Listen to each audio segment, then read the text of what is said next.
सब इन 7 चक्रों अगर हमारे 7 चक्र सही रहेंगे, तो हम बिल्कुल बलवान, स्फूर्तिवान और अपने दिमाग से तेज़ रहेंगे। कहते हैं ना, वो तो सुपरमैन है, उसको तो इतनी सारी बातें याद रहती हैं, वो तो इतना एनर्जेटिक रहता है। उनके चक्र बहुत सही रहते हैं। जो लोग एनर्जेटिक होते हैं, बहुत होशियार होते हैं, क्लेवर होते हैं, बहुत बहुत जल्दी बहुत सारा काम करते हैं। अपनी सहनशीलता उनमें बहुत ज़्यादा होती है। जितनी भी हमारी भावनाएँ हैं शरीर की, मन की, वो हमारे चक्रों से आधारित होती हैं अंदर। कहते हैं ना, साधु संत लोग किसी को भी आशीर्वाद देते हैं, वो आशीर्वाद पल जाता है। उनके चक्र सधे हुए होते हैं सारे। हम भी वैसे बन सकते हैं, लेकिन हम उनके बारे में जानते नहीं हैं, हम उनको जागृत नहीं करते हैं, उनको हम सहलाते नहीं हैं, उनको देखते नहीं हैं, उन पर ध्यान नहीं देते चक्रों पर। तो हमारे शरीर में 7 चक्र होते हैं। सबसे पहला चक्र हमारा होता है मूलाधार चक्र, जो हमारे जहाँ हम गुदा हमारी होती है नीचे, वो चक्र होता है। आप देखते हो घोड़ा, हम घोड़े की हॉर्स पावर कहते हैं ना, तो ये इतने हॉर्स पावर की मोटर है। हॉर्स पावर क्यों लगाते हैं? घोड़े में सबसे ज़्यादा ताकत होती है, और वो सबसे, और जब कोई घास खाता है, सबसे ज़्यादा ताकत उसमें क्यों होती है? वो अपने गुदा जो है ना, आप देखोगे वो उसको हर समय खींचता रहता है। अपने मूलाधार चक्र को वो हर समय खींचता रहता है।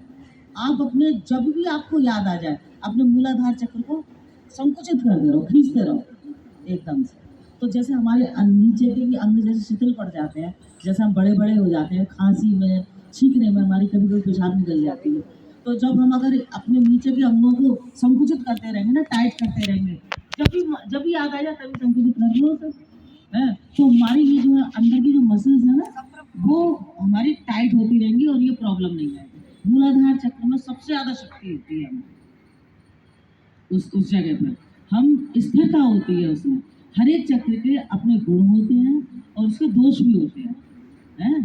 तो गुण उसका यही है कि उसमें सबसे ज्यादा स्थिरता होती है। अगर हम उसको स्थिर कर लें, उसको साध लें उस चक्र को, तो हम जैसे कोई भी संकल्प कर लें किसी भी काम को उठाने का, करने का, तो वो हमारे मन में उसके लिए स्थिरता आ जाएगी, संकल्प शक्ति बढ़ जाती है हमारी। उसके 4 उंगल ऊपर, वो केवल गुदा की जगह पर ही नहीं है, वो चक्र की तरह होता है बीच में है।